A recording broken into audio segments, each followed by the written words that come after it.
आयुष्यात आपल्याला दिशा दाखवणारा एक हात कायम आपल्या सोबत असतो, तो म्हणजे आपला बाप. बाप नावाचं मोठं झाड घरावर बहरलेलं, माथ्यावरती सावली धरून घरासाठी झुरलेलं. ऊन वारा पाऊस वादळ जरा देखील ढळत नाही. बाप असतो आवाक्याबाहेर, कधीच कोणाला कळत नाही. खडूस वाटतो कधी कधी, चिडून जरब लावून जातो, शांतपणे डोळे फाडून जास्तीचाच भाव खाऊन जातो. वसखन येतो अंगावर म्हणून जवळ कोणी जात नाही. आईसारखे बापाचे गोडवे कधीच कोणी गात नाही.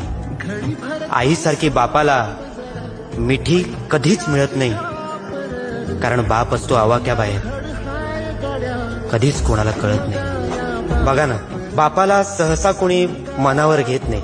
बापासाठी आपलं प्रेम कधी अनावर होत नाही. आभाळासारखा आपला बाप आपल्याला आयुष्यभर पुरत नाही. बाप गेला, आधार गेला,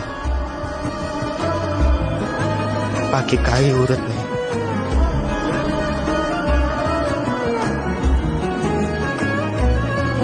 कासावी सोडून तुम्ही आम्ही बाप आठवत अडत बसतो.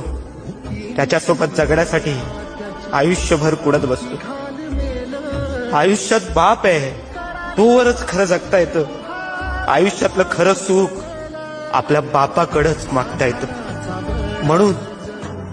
म्हणून एकदा बापाच्या कुशीत शिरून जगून घ्या. देवाकडं एवढं सुख जन्मोजन्मी मागून घ्या, कारण बाप झाल्याशिवाय आपल्याला